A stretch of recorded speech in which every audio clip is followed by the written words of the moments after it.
एक हास्य कवि प्यार मोहब्बत के बारे में क्या बात करेगा बताइए? 2 पंक्तियों में निपटाएगा प्यार को। लोग कहते हैं प्यार इतना भी मत करो कि गर्लफ्रेंड सर पे सवार हो जाए। उन लोगों के लिए जो अनामिका जी के लिए बहुत तालियां बजा रहे थे, हाँ आपके लिए ही है। लोग कहते हैं प्यार इतना भी मत करो कि गर्लफ्रेंड सर पे सवार हो जाए। मैं कहता हूं प्यार इतना करो कि गर्लफ्रेंड की फ्रेंड भी आपके साथ फरार हो जाए।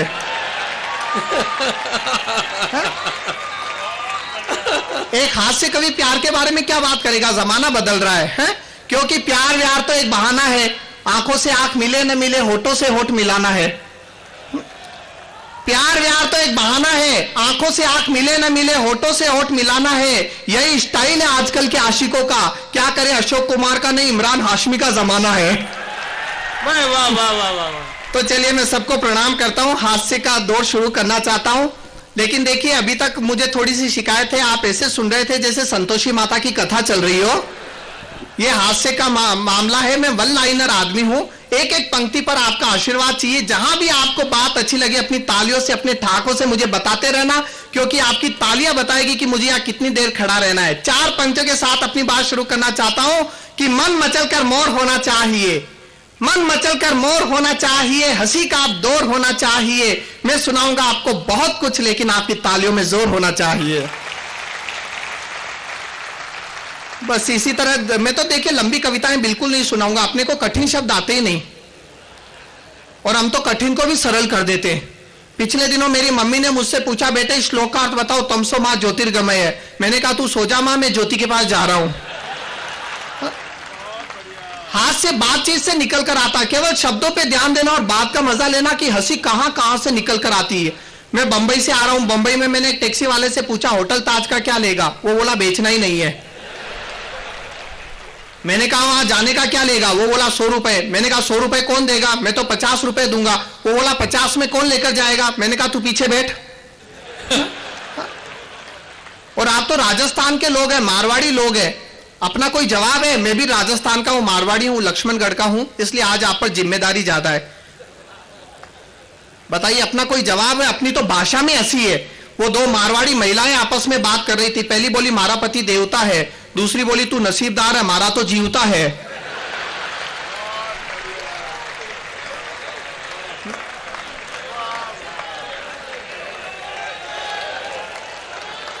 कोई जवाब है अपना? बड़े प्रैक्टिकल होते मारवाड़ी लोग।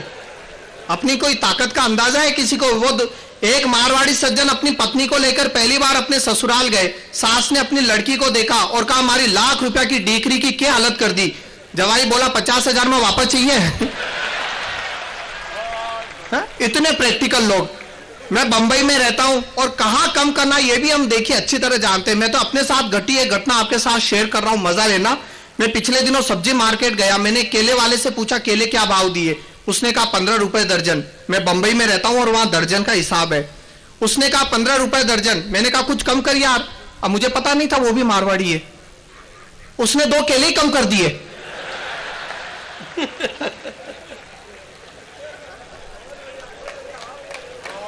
बहुत सुंदर।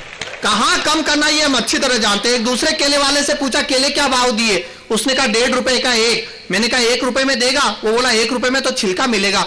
मैंने कहा ये ले 50 पैसे छिलका रख, केला दे दे। अपने टारगेट ऐसे ही पूरे होते हैं क्या? मेरे मोहल्ले में एक सज्जन बिल्कुल अकेले रहते थे, एक दिन गुजर गए। जब उन्हें ले जाने लगे तो एक आदमी रोता हुआ आया, बोला बड़े भले आदमी थे, एक बार इन्होंने मुझे 5,000 रुपए उधार दिए। लोगों ने कहा देखो इनका कोई रिश्तेदार तो है नहीं, वो पैसा इनके सिराने रख दो, इनके साथ चला जाएगा तुम्हारा कर्ज भी उतर जाएगा। उसने 5,000 रुपए उनके सिराने रख दिए। तभी एक मेरे जैसा आया, बोला एक बार इन्होंने मुझे भी 5,000 रुपए उधार दिए थे। लोगों ने कहा तुम भी रख दो। अब उसने क्या किया, तुरंत एक 10,000 का चेक काटकर उनके सिराने रखा और 5,000 कैश उठा लिए। वाह वाह वाह वाह वाह वाह वाह वाह वाह वाह वाह वाह वाह वाह। अपन तो खर्चा बचाने के मामले में ब्लैक बेल्ट चैंपियन है। बिल्कुल सच्ची बात बता रहा हूं मैं। एक डेंटिस्ट के पास एक आदमी आया, बोला एक दांत निकलवाना है। डेंटिस्ट ने कहा 300 रुपए। वो बोला 300 रुपए इतने ज्यादा? डेंटिस्ट ने कहा देखो सबसे पहले तुम्हें शून्य करने का इंजेक्शन दिया जाएगा, फिर तुम्हें बाहर 15 मिनट वेट करना पड़ेगा, उसके बाद बिना किसी तकलीफ के दांत निकाल दिया जाएगा। जो पैसे हैं वो इंजेक्शन के हैं, उससे दर्द नहीं होगा। उस आदमी ने कहा यदि बिना किसी इंजेक्शन के तुरंत दांत निकलवाना हो तो? डेंटिस्ट ने कहा तब केवल 20 रुपए, लेकिन सोच लो दर्द बहुत होगा। उसने कहा दर्द की चिंता मत करो, तुरंत दांत निकालो। डेंटिस्ट ने खींचकर दांत निकाल दिया। उस आदमी ने चू तक नहीं की, चुपचाप 10 रुपए देके चला गया। शाम को वही डेंटिस्ट अपने दूसरे डेंटिस्ट दोस्त के साथ बैठा था। बोला आज मेरे पास एक शेरदिल मरीज आया, उसने न तो शून्य करने का इंजेक्शन लगवाया, न चीखा न चिल्लाया, केवल 10 रुपए में दांत निकलवाया। यह सुनकर दूसरे डेंटिस्ट ने अपना सर पकड़ लिया। पहला बोला क्या हुआ? दूसरा बोला वो इंजेक्शन मुझसे लगवा कर गया था। मैंने उससे कहा था बाहर 15 मिनट वेट कर, और वो बेटा तेरे पास आ गया। जवाब है मारवाड़ी लोगों का, बताओ है? कोई जवाब नहीं है। देखिए मैं तो आपको बताता हूं, राजस्थान के लोगों का वाकई कोई जवाब नहीं। सृष्टि के आरंभ में जब ईश्वर ने सौंदर्य बांटना शुरू किया तो उसने कश्मीर से सौंदर्य बांटना शुरू किया। आप देखिए कश्मीर के लोग कितने खूबसूरत होते हैं। कश्मीर से होता हुआ हिमाचल प्रदेश से आया, राजस्थान आया, राजस्थान में भरपूर सौंदर्य बांटा, स्टॉक खत्म हो गया, साउथ वैसे ही रह गया।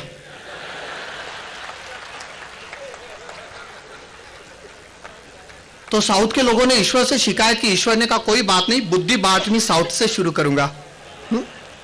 आप ईश्वर ने साउथ में भरपूर बुद्धि बांटी। आप देखिए हर जिम्मेदार और गैर सरकारी और सरकारी जिम्मेदार पदों पे साउथ इंडियन ज्यादा होते, जिम्मेदारी के पदों पर होते ही है। ईश्वर ने साउथ में भरपूर बुद्धि बांटी। महाराष्ट्र आया, गुजरात आया, राजस्थान आया, भरपूर बुद्धि बांटी, स्टॉक खत्म हो गया। पंजाब और हरियाणा वैसा ही रह गया। तो हमारे राजस्थान के लोग वो खुश नसीब लोग हैं जिनके हिस्से में सौंदर्य भी आया है और बुद्धि भी आई है, महाराणा प्रताप की वीरता भी आई है और पन्नादाई का त्याग भी आया है। और सौंदर्य तो है ही, साथ में सौंदर्य के साथ देखिए परंपरा भी है, इसलिए ये सुंदरता अच्छी लगती है। मैं आपको एक बात कहना चाहता हूं, सुंदरता हमेशा पर्दे में अच्छी लगती है। देखिए हमें आंखें इसलिए सुंदर लगती है क्योंकि उस पर पलकों का पर्दा है। शरीर इसलिए सुंदर लगता है क्योंकि उस पर त्वचा का पर्दा है। भाषा इसलिए सुंदर लगती है क्योंकि उसमें भावनाओं का पर्दा है। और जीवन इसलिए सुंदर लगता है क्योंकि उसमें संस्कारों का पर्दा है। सुंदरता हमेशा पर्दे में अच्छी लगती है। फिर भी हम लोगों का वाकई कोई जवाब नहीं साहब। एक अमेरिकन, एक जैपनीज और एक जर्मन बैठे थे। अमेरिकन बोला मोबाइल टेक्नोलॉजी हमारी खोज है, जैपनीज बोला सिम कार्ड हमारी खोज है, जर्मन बोला ब्लूटूथ हमारी खोज है। वहीं एक इंडियन भी बैठा था, शान से खड़ा होकर बोला मिस कॉल हमारी खोज है। बताइए ऐसी हंगामा कैश टेक्निक है किसी के पास? अपने लोग शेयर मार्केट में केवल मिस कॉल से करोड़ों का लेन देन रोज कर रहे हैं। मैं एक मिस कॉल छोड़ू तो रिलायंस इंडस्ट्री खरीद लेना, मैं 2 मिस कॉल छोड़ू तो टाटा मोटर्स बेच देना। मिस कॉल से सौदे हो रहे हैं। और असली मारवाड़ी वो है जो मिस कॉल मारने के बाद भी बैलेंस चेक करता है।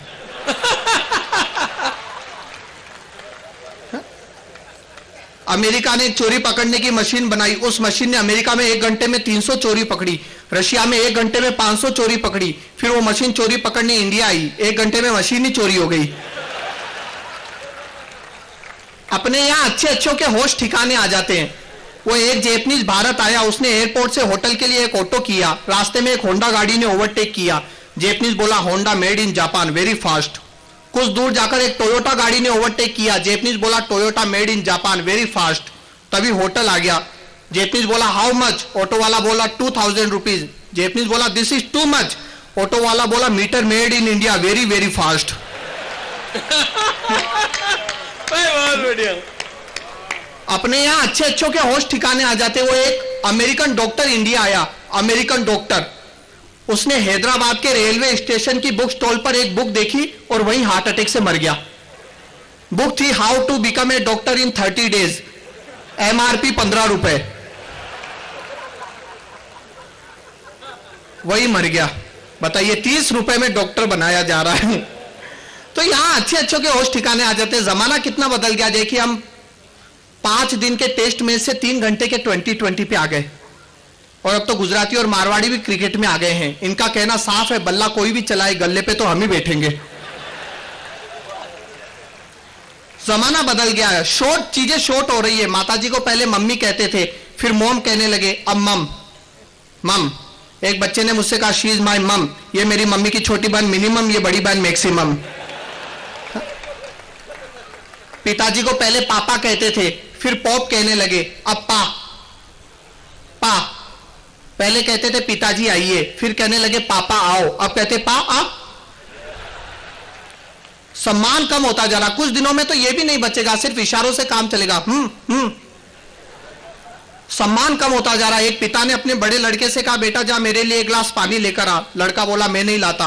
बाप को गुस्सा आया तो छोटे लड़के ने प्यार से समझाया, रहने दो पिताजी, ये तो है ही बदतमीज, आप ऐसा करो खुद उठकर ले आओ और एक गिलास मेरे लिए भी ले आना। बात अच्छी लगे तालियां बजनी चाहिए जोरदार। मुझे इस मोहल्ले से भी तालियां चाहिए ना। हमारे देश में देखिए, खासकर मारवाड़ी समाज में रिश्तों में जो प्यार है उस प्यार के कारण जो खट्टी मीठी तकरार है उसका अलग ही मजा है। वो एक औरत ने अपनी पड़ोसन से कहा, हमारा गैस लाइटर खराब हो गया, तुम्हारे पास माचिस है? तो देवरानी और जेठानी ने मिलकर अपनी ननद को आगे कर दिया, इसे ले जा, ये जहां भी जाती है आग ही लगाती है। रिश्तों में जो प्यार और प्यार के कारण जो तकरार है उसका मजा ही अलग है। दो औरतें चौपाटी पर बैठी थी, तभी एक को अपनी सास आती दिखाई दी। वो दूसरी से बोली, वो देख सुनामी आ रही है। पहले कहावत थी नेकी कर कुएं में डाल, अब कहावत है सब कुछ कर फेसबुक पे डाल। छोटी छोटी बातें जिनसे हंसी पैदा होती है। मैं एक व्यंग्य कविता से अपनी शुरुआत करना चाहता हूं। मैंने तो रेलवे इंक्वायरी में पूछा, क्या अहमदाबाद जाने वाली गाड़ी टाइम पर है? वो बोला, टाइम को मार गोली लाइन पर है, यही क्या कम है? और जैन समाज है ना, यहाँ जैन समाज वाकई देखिए अद्भुत समाज है। अपनी हर जगह इनकी एक विशिष्ट पहचान है। बंबई में तो देखिए रेस्टोरेंट में अलग मेनू होता है, जैन सेव पूरी, जैन भेलपुरी, जैन पाव भाजी है। अभी तो कार भी आ गई है मारुति जैन। पिछले दिवाली पर मैंने पटाखों की दुकान पर एक दुकान देखी, जैन पटाखे। मैं आश्चर्यचकित रह गया। मैंने कहा कैसे पटाखे? बोले बहुत अच्छे, मैं 10,000 के खरीद कर ले आया, एक भी नहीं फूटा। मैं फिर उसके पास गया, मैंने कहा कि तुम तो कह रहे थे अच्छे। बोला हमने तो पहले ही कहा था जैन पटाखे अहिंसक। बहुत अच्छा, वाह वाह। अपने समाज की बात ही अलग है। अपने समाज के बच्चे भी बड़े अच्छे हैं। वो आजकल तो बच्चे पैदा हो ही नहीं रहे अपने समाज में, डायरेक्ट बाप पैदा हो रहे हैं। वो एक दादा ने अपने पोते से कहा, जा कहीं जाकर छुप जा, तेरी स्कूल टीचर यहीं आ रही है। पोता बोला, पहले आप छुप जाओ, क्योंकि आप मर गए हो या कहकर मैंने 4 दिन से छुट्टी ले रखी है। ये अपने समाज के बच्चे। मैंने एक बच्चे से कहा, गाय का दूध जल्दी फट जाता है, वो जल्दी नहीं फटे, उसके लिए क्या करे? बच्चा बोला, उसे गाय में ही रहने दे। वो एक 8वीं क्लास के लड़के ने अपने प्रिंसिपल को फीस माफ करने के लिए एप्लीकेशन लिखी। 8वीं क्लास के एक लड़के ने अपने प्रिंसिपल को फीस माफ करने के लिए एप्लीकेशन लिखी है। वो एप्लीकेशन देखना। To the principal, respected sir, बात यह है कि मेरे पिताजी ने मुझे फीस के लिए 5,000 रुपए दिए, पर वो सब मेरी नादानी से इधर उधर खर्च हो गए। 500 रुपए की दोस्तों के साथ फिल्म देख ली, 500 रुपए की होटल में पार्टी दे दी, 500 रुपए का बाइक में पेट्रोल डलवाया, 500 रुपए का गर्लफ्रेंड को रिचार्ज करवाया, बचे 3,000 रुपए। उसकी शर्त लगाई। शर्त थी कि इंग्लिश वाली मैडम का चक्कर मैथ्स वाले सर के साथ चल रहा है। पर मैं शर्त हार गया, क्योंकि प्रिंसिपल साहब अभी अभी पता लगा है कि उसका चक्कर तो आपके साथ चल रहा है। अब आपके पास केवल 2 रास्ते हैं, या तो फीस माफ या राज का पर्दाफाश। और उसकी फीस माफ हो भी गई। मेरा क्या ऑब्जर्वेशन का हास्य है। अगर ऑब्जर्वेशन को आप पहचान जाएंगे आपको मजा आएगा। मेरा एक ऑब्जर्वेशन ये है कि हमारे देश में हर आदमी ईमानदार है जब तक वो पकड़ा न जाए। पत्नी ने पति से कहा, सुनते हो, अपना धोबी बड़ा चोर है, उसने 2 टॉवेल चुरा लिए। पतिदेव चिल्लाए, कौन से? होटल ताज वाले या ओबेराय वाले?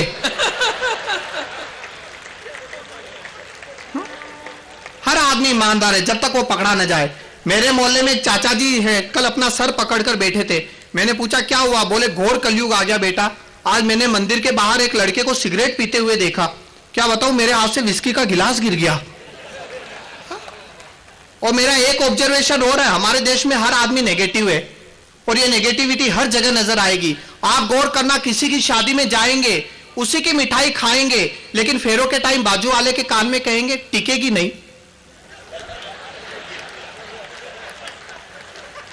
टिकेगी नहीं। कुछ लोग तो इसलिए दुखी है क्योंकि पड़ोसी सुखी है। कोई नई कार खरीद कर लाएगा तो पड़ोसी सबसे पहले देखने जाएगा, फिर घर आकर अपनी बीवी को बताएगा नई गाड़ी लाया है, देखना एक्सीडेंट में जाएगा। ऑब्जर्वेशन, मुझे तो याद है एक आदमी ने लगातार 25 बार रक्तदान किया तो ब्लड बैंक वालों ने उसकी पत्नी का सम्मान किया, यह कहकर कि आपने नहीं पिया तभी तो हमने लिया।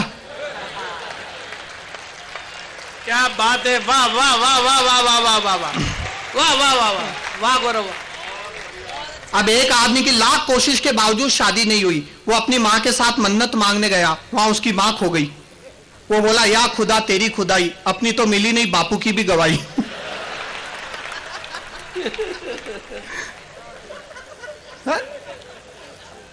एक शादीशुदा आदमी की गर्लफ्रेंड उसके घर आई, यह देखकर उसकी बीवी जोर से चिल्लाई, ये मैं नहीं सह सकती, एक ही म्यान में 2 तलवारें नहीं रह सकती।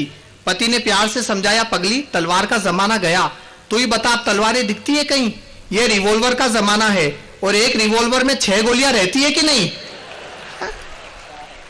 भाई बहुत सुंदर, बात को समझो अच्छी तरह। हाँ, कुछ ज्ञान की बातें कर रहा हूं मैं। मेरे एक दोस्त की बीवी पिछले 2 घंटे से चुपचाप बैठी थी, मैंने पूछा ये चमत्कार कैसे हुआ, वो बोला 2 घंटे पहले इसने मुझसे लिपस्टिक मांगी, मैंने फेविक्विक दे दी। छोटी छोटी बातें, प्यार मोहब्बत की बहुत सारी बातें की। और मैं तो देखिए एक बात कहता हूं हास्य कवि होने के नाते कि जिंदगी में सबसे बड़ी चीज है प्यार, प्यार से बड़ा कुछ भी नहीं है। भगवान राम को भी पहले लव हुआ था, बाद में कुछ हुआ। हा? लेकिन हमारे देश में प्यार का नशा बहुत जल्दी उतर जाता है। और हमारे देश में पति पत्नी के संबंध बड़े अजीब है, यानी कि अजीबो गरीब है, यानी कि अजीब ढंग के गरीब है। मैं अपने एक दोस्त के घर गया, दोनों पति पत्नी ने हाथ जोड़कर मेरा स्वागत किया। मैंने कहा आपकी जोड़ी तो बिल्कुल राम सीता सी है। वो बोला क्या खाक राम सीता सी है, न तो कोई इसे उठाकर ले जाता नहीं, ये धरती में समाती है। प्राइमरी स्कूल की एक मैडम ने कहा, एक बच्चे से कहा, इन 3 शब्दों का अर्थ सहित वाक्य में प्रयोग करो, निराशा, आशा और विश्वास। निराशा, आशा और विश्वास। बच्चे ने बड़ा अच्छा जवाब दिया। 2011 में देश के नेताओं ने करोड़ों के घोटाले किए, देश की जनता को निराशा हुई। 2012 में इन पर मुकदमे चले, देश की जनता को आशा हुई। 2013 में सब निर्दोष साबित हो जाएंगे, देश की जनता को विश्वास है।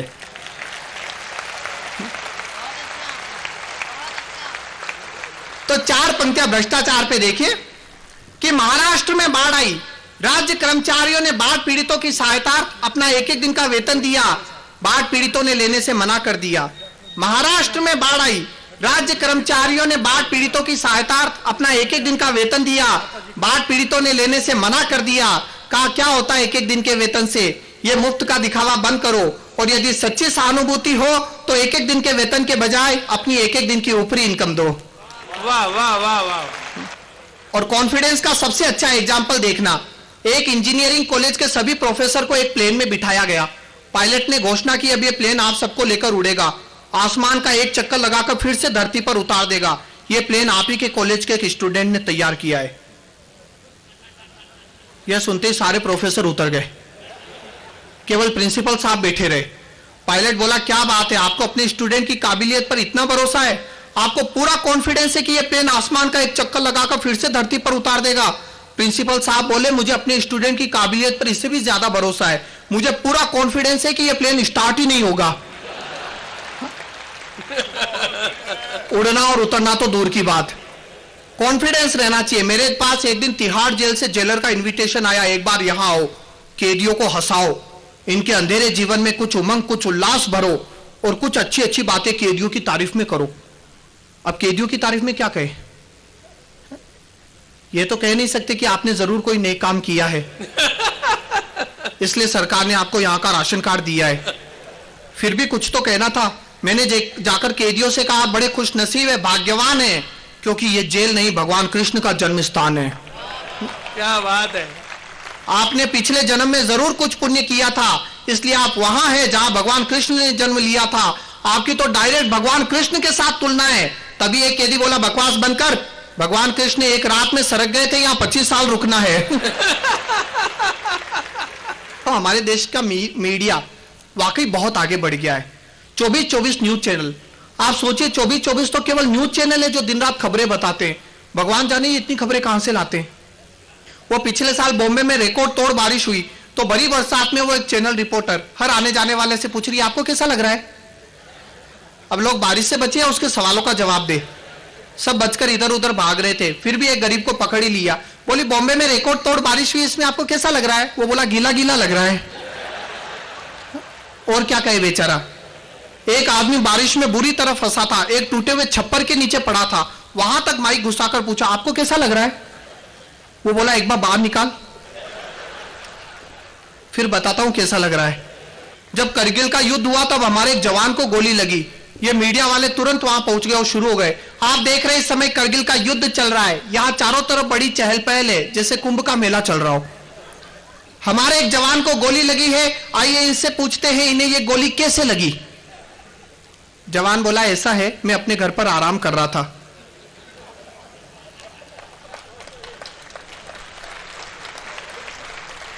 गोली आई, दरवाजा खटखटाया, बोली लगूंगी। एक दूसरे घायल जवान से पूछा जब बम गिरा तो वो क्या फट गया था? वो बोला नहीं, वो रेंग कर मेरे पास आया और बड़े प्यार से बोला फुस। एक आता है ब्रेकिंग न्यूज, आप देखिए हर 10 मिनट के बाद एक ब्रेकिंग न्यूज आती है, लेकिन वो ब्रेकिंग न्यूज कम होती है, जोकिंग न्यूज ज्यादा होती है। कल एक ब्रेकिंग न्यूज आ रही थी, अभी अभी पता चला है दिल्ली में बर्फ गिरी है। आइए हम आपको वहां ले चलते हैं जहां हमारे संवाददाता है शीतल। शीतल हमें बताएं दिल्ली में बर्फ कैसे गिरी। उधर से शीतल ने कहा एक आदमी चांदनी चौक से साइकिल पर बर्फ लेकर जा रहा था, गिर गई।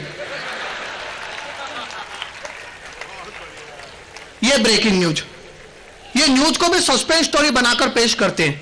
ध्यान से सुनना, पहले ये न्यूज बताते थे, आजकल बनाने लगे हैं। न्यूज को भी सस्पेंस स्टोरी बनाकर पेश करेंगे। आप हमारे साथ बने रहिए, हम आपको बनाते रहेंगे।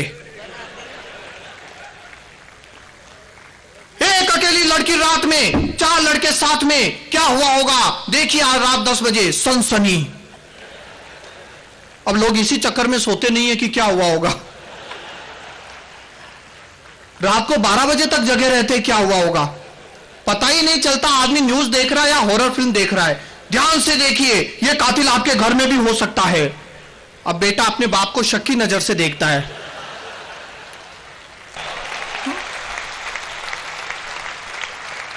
मस्ती में कई प्रॉब्लम सोल्व हो जाती साहब, और हम तो मारवाड़ी लोग हैं, मस्ती हमारे अंदर है। मैं पिछले दिनों बंबई से जयपुर जा रहा था बाय ट्रेन, मेरे सामने 2 अंग्रेज बैठे थे। एक ने पूछा ये चेन खींचने से क्या होता है, दूसरा बोला 500 रुपए जुर्माना देना पड़ता है। दोनों ने अपनी अपनी जेबें देखी, एक ने कहा मेरे पास 200 रुपए, दूसरे ने कहा मेरे पास 300 रुपए। बन गया काम, दोनों ने मिलकर चेन खींच ली। गाड़ी रुक गई तो एक ही नजर मुझ पर गई, उसने दूसरे के कान में कहा जुर्माना अपने को नहीं देना पड़ेगा। पुलिस आ गई, पुलिस ने पूछा चेन किसने खींची, दोनों ने मेरी तरफ इशारा कर दिया। लेकिन हिंदुस्तान का आदमी, और हिंदुस्तान में भी राजस्थान का आदमी, बचकर निकलने का रास्ता पहले देखता है। पुलिस ने मुझसे पूछा तुमने चेन खींची, मैंने कहा खींची। पुलिस ने पूछा क्यों खींची, मैंने कहा इन दोनों फिरंगियों ने मुझे डराया धमकाया, मारा पीटा और मेरे 500 रुपए छीन लिए। आप चेक कीजिए, 200 इसके पास है, 300 इसके पास है। वाह वाह वाह वाह वाह वाह वाह वाह। हम 1947 से AK-47 तक आ गए। अच्छा, आजादी के 64 साल में हमारे देश ने प्रोग्रेस बहुत की है, और प्रोग्रेस की डेफिनेशन अलग है। अब देखिए विसंगतियों पर जहां मेरी नजर गई हो, अगर आपके दिल को छू जाए तो तालियों के साथ मुझे आशीर्वाद देना। आजादी के 64 साल में हमारे देश ने प्रोग्रेस बहुत की है, और प्रोग्रेस की डेफिनेशन यह है कि अब आप यूरोप कम से कम समय में पहुंच सकते हैं, लेकिन घर से एयरपोर्ट पहुंचने में आपका ज्यादा से ज्यादा समय लग जाता है। घर के नल में पानी नहीं आता, लेकिन मिनरल वाटर गली गली में मिल जाता है। पिज्जा खाने का मन हो, डिलीवरी 5 मिनट में हो जाएगी, लेकिन आदमी मर रहा हो तो एम्बुलेंस 2 घंटे तक नहीं आएगी। दाल 100 रुपए किलो है, सिम कार्ड फ्री। जूते ऐसी शोरूम में मिलते हैं और ताजा सब्जियां फुटपाथ पर बिकती है। क्रिकेट में सेंचुरी मारने वाले खिलाड़ी को 1 करोड़ रुपए मिलते हैं, और सीमा पर शहीद होने वाले सैनिक के परिवार को 1 लाख रुपए मिलते हैं।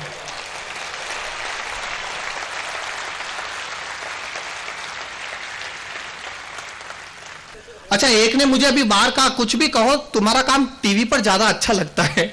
मैंने कहा क्यों, बोले तब रिमोट हमारे हाथ में रहता है। और ये शाल उड़ाकर स्वागत वगैरह, स्वागत समारोह भी बहुत अच्छा हुआ। मेरे मोहल्ले में तो मेरे 4 लोग मेरे घर पे आए, बोले आप बहुत अच्छे कवि हैं, आपने टीवी में आके मोहल्ले का नाम रोशन किया, हम आपका सम्मान करेंगे। मैंने कहा शुभ काम में देरी कैसी, जल्दी करो। शाम को उन्होंने सम्मान समारोह रखा तो मोहल्ले के एक चाचा जी शाल लेकर खड़े हो गए। रामलाल जी ने कहा आप चाचा जी शाल ओढ़ाकर स्वागत करेंगे। मैंने कहा ओढ़ाओ। वो बोला आप सो जाएं तो ओढ़ाऊं। मैं तो एक बस स्टॉप पर खड़ा था बंबई में, मेरे पीछे लंबी लाइन, तभी वहां एक भिखारी आया। अब उसने ऐसा सिंपैथिक एटमॉस्फेयर क्रिएट किया कि सभी लोग इमोशनल हो गए। किसी ने 2 रुपए दिए, किसी ने 4 रुपए दिए। 5 मिनट में उसके पास 40 रुपए इकट्ठे हो गए। हम लोग बस के इंतजार में खड़े ही रह गए, अगला टैक्सी करके निकल गया। हम दिन भर कितनी औपचारिकताएं निभाते हैं। कोई गहरी नींद में सो रहा होगा तो उसे जगाकर पूछेंगे सो रहा था क्या। ऐसी बातों के जवाब अच्छे नहीं मिलते। एक दिन दोपहर को मेरा एक दोस्त घर पर आया, मैं खाना खा रहा था। ये देखते हुए भी कि मैं खाना खा रहा हूं, उसने मुझसे पूछा खाना खा रहा है क्या। मैंने कहा नहीं, थाली में दंत मंजन लेकर बैठा हूं। थिएटर में एक आदमी ने इंटरवल में मुझसे पूछा फिल्म देखने आए हो। मैंने कहा नहीं, समोसे बेचने आया हूं। भाई जो चीज सामने नजर आ रही है उसके बारे में क्यों सवाल करना। अब एक आदमी को एक बिल्डिंग में 4थे माले पे जाना था, उसने लिफ्टमैन से बड़ा अजीब सवाल किया, ये लिफ्ट 4थे माले पे जाएगी। 4थे माले पे। लिफ्टमैन बोला नहीं, पहले माले पे जाएगी फिर बाजू की बिल्डिंग में टर्न हो जाएगी। अच्छा, मेरा कहना यह है कि जवाब कभी गलत नहीं होते, सवाल गलत होते। मैं अपनी वाइफ के साथ शॉपिंग मॉल में गया तो एक आदमी ने मुझसे पूछा वाइफ को शॉपिंग कराने लाए हो। मैंने कहा नहीं, पोलियो की खुराक पिलाने लाया हूं। अभी मैंने देखिए पीछे एक आदमी से कहा, वही सज्जन है ना, हाँ, उन्हीं से कहा कि 1 गिलास पानी लाना। ये बोले क्यों, प्यास लगी है। मैंने कहा नहीं, गला चेक करना कहीं से लीक तो नहीं हो रहा।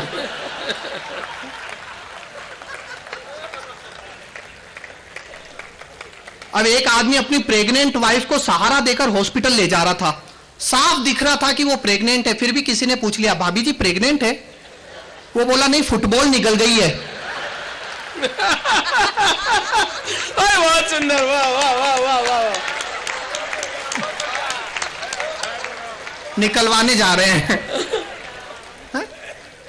और देखिए सबसे ज्यादा औपचारिकताएं निभाई जाती है अस्पताल के कमरे में। अस्पताल का कमरा एक ऐसी जगह है जहां मरीज के रिश्तेदार अपने बाकी के रिश्तेदारों से मिलने आते हैं। तो एक रचना बनी है, जरा ध्यान देना और बात अच्छी लगे तो रचना पर भी आपका उतना ही आशीर्वाद मिले। अंतिम रूप से एक रचना। एक बार मैं बीमार हुआ, हर इलाज बेकार हुआ, बुखार कुछ ऐसा चढ़ा कि अस्पताल में भर्ती होना पड़ा। अगले ही दिन एक दोस्त आया, साथ में फूलों का गुलदस्ता लाया, लाकर मुझ पर चढ़ाया। फिर 2 मिनट का मौन रखकर और आंख से गले तक भरकर बड़ी मुश्किल से मुंह खोला और बोला क्या बीमारी है।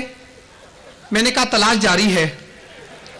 वो उदास होकर बोला सबसे बड़ी परेशानी तो यही है, आजकल डॉक्टर के पास बीमारी पता करने का टाइम नहीं है, बस इलाज शुरू कर देते हैं बिना कुछ पूछे मरीज से। मेरी चाची को मलेरिया था पर मरी डायबिटीज से। बस इलाज शुरू कर देते हैं बिना कुछ पूछे मरीज से। मेरी चाची को मलेरिया था पर मरी डायबिटीज से। पर तुम चिंता मत करो, यह अस्पताल ठीक लगता है, यहां मरीज को मलेरिया हो तो मलेरिया से ही मरता है। देखिए मेरा हौसला बढ़ा रहा है। ये तो कुछ नहीं, मैं सही में बीमार हुआ था तो नंद किशोर अकेला जी और राकेश जी ये दोनों मुझे देखने आए बॉम्बे हॉस्पिटल में। वो अकेला जी हाथ जोड़कर बोले मेरे लायक कोई सेवा हो तो कहना। और ये राकेश जी कान में आकर बोले नर्स बहुत सुंदर है, ठीक होने में जल्दबाजी मत करना। और देखिए कुछ लोग आते हैं जो आते ही खुद डॉक्टर बन जाते हैं। ऑब्जर्वेशन देखना। तभी एक दूर का रिश्तेदार आया, साथ में कुछ फल फ्रूट्स लाया। आते ही अपने अध कचरे ज्ञान का ढक्कन खोला और मेरे सर पे हाथ रख के बोला नींद नहीं आती है। मैंने कहा हाँ। बेचैनी बढ़ती जाती है। मैंने कहा हाँ। सीने में दर्द उठता है। मैंने कहा उठता है। रह रहकर पेट दुखता है। मैंने कहा दुखता है। यह सुनकर वो रोने लगा, अपने आंसुओं से अपना मुंह धोने लगा। मैंने रोका तो बोला मेरी बुआ के लड़के को भी यही बीमारी थी, यही लक्षण थे, यही निशानी थी। इसके इलाज में सारी जमा पूंजी गवा दी पर मर्ज बढ़ता ही गया जो दवा की। आखिर एक दिन इस दुनिया से कूच कर गया, बेचारा भरी जवानी में ही मर गया। यह सुनते ही मेरी आंखों के आगे अंधेरा छा गया। उसने देखा तो हौसला बढ़ाने मेरे पास आ गया, बोला हिम्मत से काम लो, भगवान ने चाहा तो सब ठीक हो जाएगा। लेकिन इस बीमारी से आदमी बचकर निकल भी आता है तो भी शरीर से अपाहिज तो हो ही जाता है। देखिए मेरा हौसला बढ़ा रहा है। पर इस बीमारी से आदमी बचकर निकल भी आता है तो भी शरीर से अपाहिज तो हो ही जाता है। दवा बराबर खाना, मेरे लायक कोई सेवा हो तो बताना। मैंने कहा जरूर बताऊंगा। वो हाथ जोड़कर बोला अच्छा कल फिर आऊंगा। ऐसे शुभचिंतक जल्दी से पीछा नहीं छोड़ते। और कुछ तो ऐसे लोग हालचाल पूछने आते हैं जिनकी खुद की हालत काबिले बयान नहीं होती। चित्र देखना, मोहल्ले के एक दादाजी छड़ी टेकते हुए आए, आते ही हाफने लगे, खड़े खड़े कांपने लगे। किसी तरह उन्हें बिठाया, एक गिलास पानी पिलाया, फिर मैंने ही पूछा आप कैसी तबीयत है। फिर मैंने ही पूछा आप कैसी तबीयत है। वे कुर्सी पर बैठे बैठे बोले क्या बताऊं बेटे, हालत इतनी संजीदा है कि मैं जिस डॉक्टर की दवा पर जिंदा हूं वो खुद अब दुआ पर जिंदा है। प्राण इस पिंजरे से निकलने को मचल रहे हैं, लीवर और किडनी पेंशन पर चल रहे हैं, ब्लड प्रेशर इतना ज्यादा है कि हृदय त्यागपत्र देने पर आमादा है। लेकिन आदमी जो आशावाद पॉजिटिविटी की बात की, आदमी बहुत आशावादी होता है। पॉजिटिविटी की हाइट देखना और बात अच्छी लगे तो मुझे तालियों के साथ बताना वो दादाजी क्या कह रहे हैं।